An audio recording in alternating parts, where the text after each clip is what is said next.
Hi, Goddess of Love here again. Kamusta kayo dyan mga Goddess ko? So, yan, another reading na naman tayo today for the fire signs, Aries, Leo, and Sag. No? So, kamusta kayo dyan mga fire signs natin? Let's see anong message ng inyong inner self, no? Sitwasyon within the family, friends, community, no, people around you, career situation, and love relationship, no, situation, of course, person on your mind, and message, advice from the universe, right, no, mga fire signs natin, right, no, so let's start with you, no, agad with you, Aries, no? So, kamusta kayo dyan, mga Aries natin, no? So, let's see what's the message for you ng iyong inner self, right? No? Let's see. Kuha tayo ng one card for you, Aries. Message from your inner self. Let's see. Ay, sorry. Message from your inner self. So, you have this, no? I am grateful that my success has no limits. No, so sinasabi dito ng iyong inner self, no, Aries, is kumbaga ay there is no limit, no, in your success, no. Basta naniniwala ka that you will be successful, no. Something like that, right? No. There is no limit. No, sabi nga ay sabi nga mangarap ka, no, dahil wala namang masama sa pangarap. But then kung nangangarap ka, no, you are dreaming, no, you have to make it come true, no. Hindi lang dream lang 'yan, right? No. And for sure you will be successful on this, no. If you will just believe in yourself, right? Na you can make this, or you can achieve this, no, kung ano man ito, right? No, because sinasabi rito that you have a potential and making your dreams come true, your goals in life to achieve, no, something like that, no. So sinasabi ng iyong inner self here na there is no limit, no, for your success, no. Just believe in yourself and make this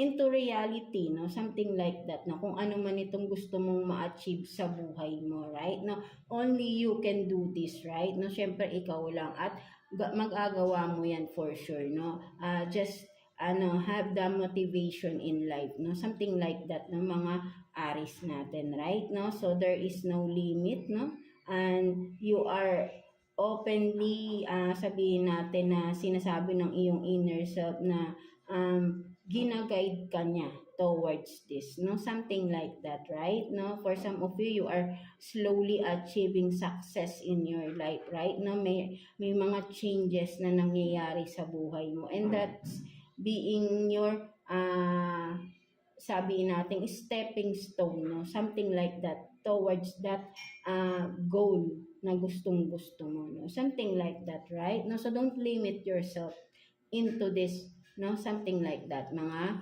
Aries natin. So let's see what's the situation regarding naman your family, right, no, ano bang meron pagdating naman sa family, tingnan natin, right, no. Let's see. Kuha tayo ng 2 cards here for you, Aries. Let's see. So you have this solitude, solitude, and then cold, no. So for some of you, right, ang nakikita ko rito, Aries, no, nagkakaroon ng kumbaga with the solitude here, no, maybe for some of you, no, you need this, your family, or within your family needs somewhere, no, para magkaroon with this cold, no, you are being cold here, no, ang inyong family or kung sino man within the family, no, to take this solitude, no, something like that, na maybe for some of you, ano ba yung mga parang you are feeling, sabi na nararamdaman nyo na you have this solitude, you have this peace, you have this contentment, no, something like that, no, kung saan mang lugar, right, no. Maybe you have to travel within, no, something like that, no, together with a member of your family, something like that. Maybe may mag-aaya sa yung member ng family mo in a place na alam na magkakaroon ka ng solitude, no, something like that, no. So ayun yung nakikita ko rito, right, no. You are seeking something peace or something contentment in your life, no. So you will see this through, no, something like that, no. Yeah, no, within the family, right, no, maybe from the past, sa past, kung ano man to, no, from the past may mga hindi maganda, but then ang nakikita ko, no, nagkakaroon ng solitude din, no, within the family, nagkakaroon ng balance, no, peace and harmony within the family, right? Now with the stars, no, sabihin natin sama-sama na kayo right now, nagwi-wish at humihiling, nagpe-pray na magkaroon ng unity. So ayun din nakikita ko with this cold, no, parang lahat kayo, you are praying, you are calling universe, our source, na with one, sabihin natin oneness or one, sabihin na, ano bang tamang term dun, yung iisang gusto lang, no, yung may isa kayong prayers na kahit hindi kayo nag-uusap din, pwedeng sabihin natin, no, iisa lang yung nagiging prayer nyo, no, within the family, right, no. So ayun din yung nakikita ko dito, no, for some of you. So let's see ano naman ang pagdating naman sa inyo mga people around you. Let's see ano namang sitwasyon or ano bang meron, tingin ba nila sa iyo or anong naging sitwasyon. Let's see, no, kuha din tayo ng 2 cards here for you, Aries, no, people around you. Let's see.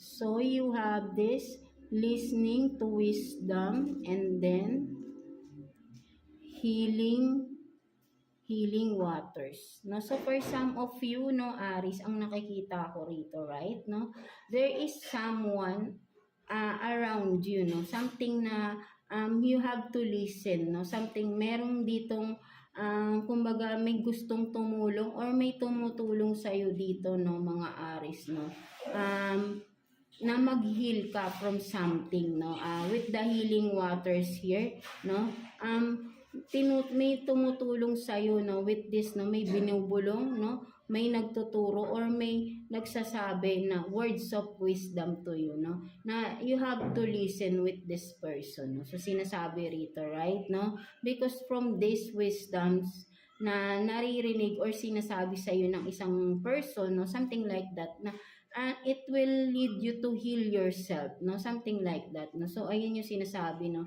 whoever is this na nasa paligid mo or someone around you na helping you to heal, no, from whatever you are struggling, no, something like that, no. And with the wisdom here, no, sinasabi dito, Aries, to listen to this person's wisdom to you, no, because para sa iyo din yun, no, something like that, no, for you to heal, no, something like that, no. So para sa iyo yun yung ginagawa ng person na ito, no, ay tinutulungan kanyang mag-heal into kung ano man yung kailangan mong i-heal sa iyong sarili, right? Now with this water here, no, you have to cleanse, no? Tinutulungan ka din, no, cleansing, no, ano ba yung water, di ba? Nagki-cleanse, no, nagpo-purify, no, from this, no, you are in a step na, no, you are stepping into this na, no. So kailangan mo lang dito ituloy-tuloy, no, kung ano yung sinasabi ng person na ito, nakakabuti yun sa iyo, no, something like that, no. So ayun yung nakikita ko dito na for some of you, Aries, no, listen to the wisdoms of this person na nakakatulong yun sa iyo, no, and this is for your own good, no, something like that, no. Tinutulungan ka ng person na to, Aries, to heal, no, kung ano man yung kailangan mong i-heal, ano man yung kailangan mong i-cleanse sa iyong sarili, no. Yun ang sinasabi rito, right, no. So what else, no, pagdating naman sa inyong career, no, let's see, pagdating sa inyong career, kuha tayo ng 2 cards here for you, Aries, no. Career situation ninyo, tingnan natin. anong meron. Kuha tayong 2 cards for Aries, no? Let's see.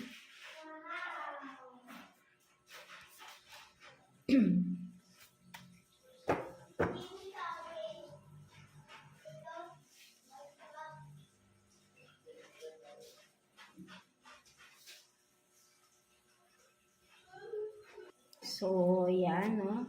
So, tatlo pala yung nakuha natin. So, tignan natin. So, you have this Empress, nurturing, no? Pregnancy, abundance, glowing, successful, and then Queen of Wands, no? Beautiful, successful, arrogant, no? And then, what else? Tatlo pala kasi yung nakuha natin. So, you have this weak, low esteem, codependency, follower, pretending, greedy of money. So, for some of you, right, no, ang nakikita ko rito, there is 2 person, no, mga Aries, no, nakikita ko rito, with this Empress, right, no, and this person, no, ang nakikita ko rito, this person will help you to be successful in life, no, in your career, no, whatever path you are in, no, right now, business, job man to, right, no, this person is very nurturing, no, and will help you to be successful. And with this one naman, Queen of Wands here, no, maganda nga, no, very good, but then greedy, no, and this person, no, sabihin natin, no, for some of you, no, if you are dealing with this kind of person, no, this person has a low esteem, no,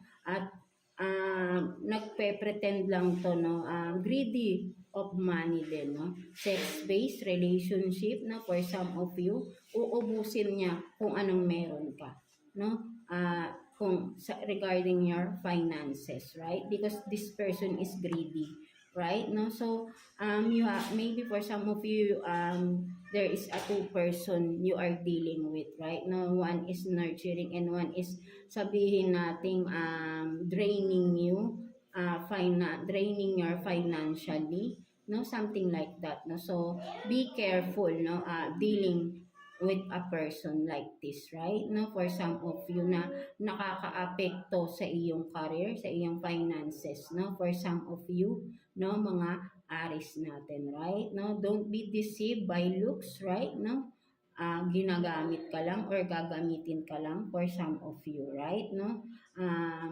at may kinalaman sa pera, no, uubusin lang nito ang pera mo, no, for some of you na kung sino man tong parang ma-attract kayo with this person, but then ang nakikita ko is may hidden agenda siya, no? So, nakukuha niya, no? Ibibigay niya yung iyong sexual needs, but then may hidden agenda itong tao na to, right? No? Inuubos niya yung iyong kaperahan, no? There is something hidden, no? Kaya lang siya nandiyan because may nabe-benefit siya sa inyo, no? So, but then there is someone else na with this Empress, right? No? A very nurturing person, right? No?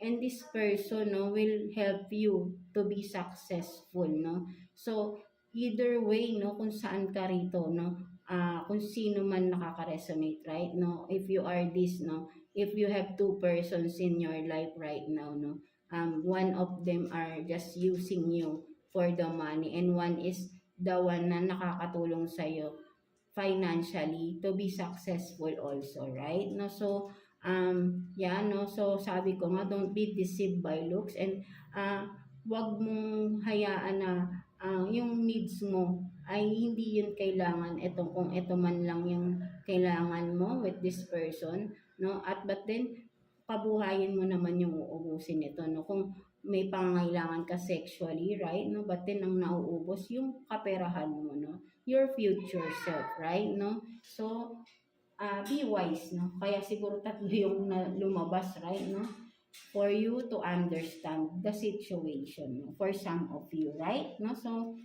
yeah, kailangan marunong ka talagang umintindi, no?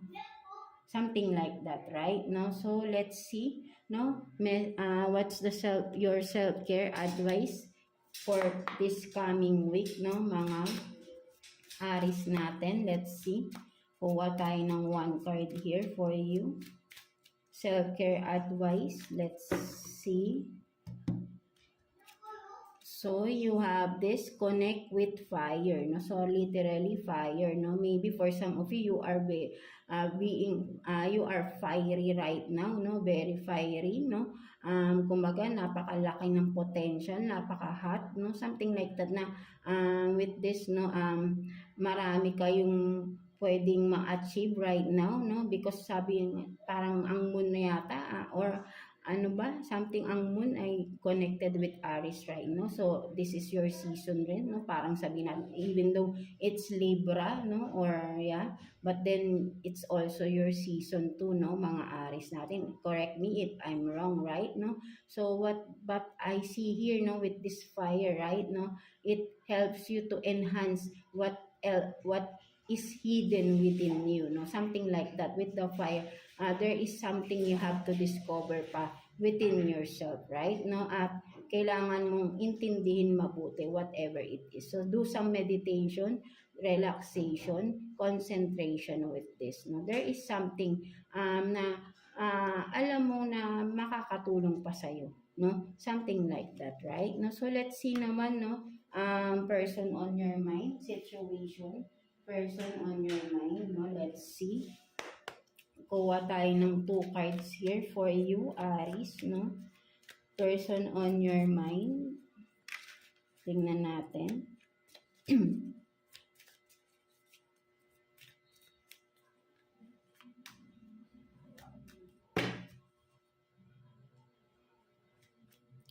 So, you have this, no? 5 of Swords. And then, 7 of Cups. No, so for some of you, no, maybe Aries, no, maybe there is someone here, no, naninira, no, for some of you, there is someone na, sabihin nating, or literally, no, for some of you, no, you are dealing with a person or vice versa, right? Na maraming option, no? With the 7 of Cups here, right? No? Kung makikita mo, but then magkakaroon dito ng ebidensya, right? Na makikita mo, no? Na totoo talaga, right? No? This person is dealing with multiple people also, no? Something like that, no? With this, marami siyang kinakausap, marami siyang kadil, no? Something like that, no? With the copy here, no? Parang madami siyang dinidate, no? Something like that, or kung ano man, mini-meet up, no? So, malalaman mo rin to, no? At may ebidensya kang makikita dito, no? So, ayun yung nakikita ko rito for some of you, right, no? Nakikita ko, right, na merong someone here who has multiple option or dealing with multiple people, right, no? At wala kang alam or vice versa, but then malalaman mo rin ito sooner, no? Something like that, right, no, mga Aries? So what else, no? Kuha pa tayong sitwasyon for you, no? Person on your mind, no, mga Aries natin, right, no? So let's see ano pang meron, no? Tingnan natin. Kuha tayo ng 2 cards pa, no, for you.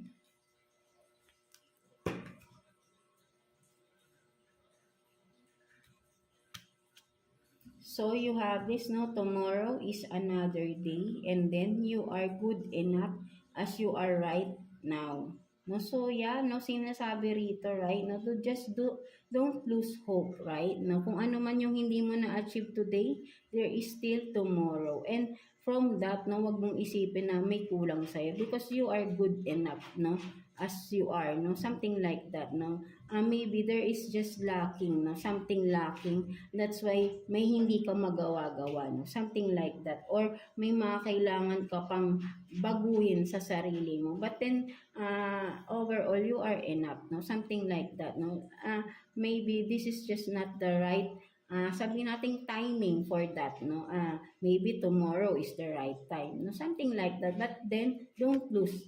Don't give up on this, no? Something, kung ano man ito, right? No, with this, no? So, ayun yung nakikita ko rito, no? Kung sa person man ito, no? Person on your mind na parang sinasabing kung ano man to na parang may hinihintay ka with this person na But then ang nakikita ko rito, no, kung hinihintay mo, no, there is kumbaga sabihin natin, no, literal, no, tomorrow is another day. Parang everyday naghihintay ka sa person na ito, right? No, but then parang feeling mo hindi naman din dumarating, no? And now you are feeling not good enough for that, no?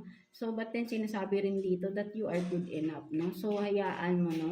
Kung ano man ito, no? Just focus on yourself na lang, right? No? Kung ano man, no? So, ay hindi nakikita ko rito, right? Huwag kang ma-prostrate sa iyong sarili, no? Siya yung may lost, hindi ikaw, no? Something like that, kung ano man ito, right? No? So, maybe kasi nga may mga kadil na ibang tao ito, right? No? So, that's why hintay ka ng hintay, hindi umuuwi, hindi dumadating, no? Or nasa ibang bahay, nasa ibang sitwasyon, no? To someone, no? So, ikaw na lang din nakakaalam yan, right? No? For some of you, no? So, wag mong masyadong masakit man, but then, you have to move on this, no? Maybe this is not the right person for you or vice versa, right? No? So, for some of you. So, let's see what's the message advice for you ni universe, no? Mga Aries natin, right? No? Kuha tayo ng one card for you, no? Kuha tayong one card for you, Aries. Let's see. Kuha tayong one card here for Aries, no? Message advice. So, you have this, no? Prioritize reflection, no? So, sinasabi rito, right, no? Prioritize yourself, right, no? See your reflection through the mirror, no? Ano bang meron sa iyo, right, no? Who are you, no? Tignan mo mabuti yung sarili mo. Are you this one na inisabi ng iba? Or are you this one na sinasabi ng kalooban mo na may universe sa'yo, right? No, alam mong may naririnig ka, alam mong may message sa'yo si universe na ikaw yung ganito, right? But then, yung ibang tao sinasabi ganito ka, no? So, prioritize reflection. Alin ka ba talaga doon? Ikaw lang din mismo nakakaalam kung sino ka, right? For some of you, right? No, so, kailangan mo dito ay intindihin mong mabuti yung pagkatao mo. Something like that, no? Hindi yung parang nakikinig ka sa iba. So, prioritize your own self, your reflection here, no? Reflects who you truly are, no? So, kung ikaw man to, nare-reflect mo rito, kung makikita mo, you are like an angel with wings here, no? With crown, no? So, ayan ka talaga, no? You are being pure-hearted here, no? But then, iba yung sinasabi kasi ng iba, right? No? So, just focus on yourself, no? Believe in yourself, right? No? May mga nagda-down sa'yo, so don't mind them, no? So, sinasabi sa ni universe, no? Kay God ka maniwala, no? Alam kong naniniwala ka kay God and sa iyong sariling kakayahan, no? Something like that, no? So, prioritize reflection, no? And from that, you can, once you realize who you truly are, and now you can step in to a new phase of your life, no? Kung ano ka, no? Something na may masisimulan ka na mas maganda para sa iyo once na-realize mo kung sino ka talaga, no? Something like that, no, mga Aries natin, right? No? So, yeah, that's it for you, mga Aries. So, I hope na naka-resonate kayo sa reading ninyo today, yeah, no? So, yeah, God bless you and thank you for watching, Aries.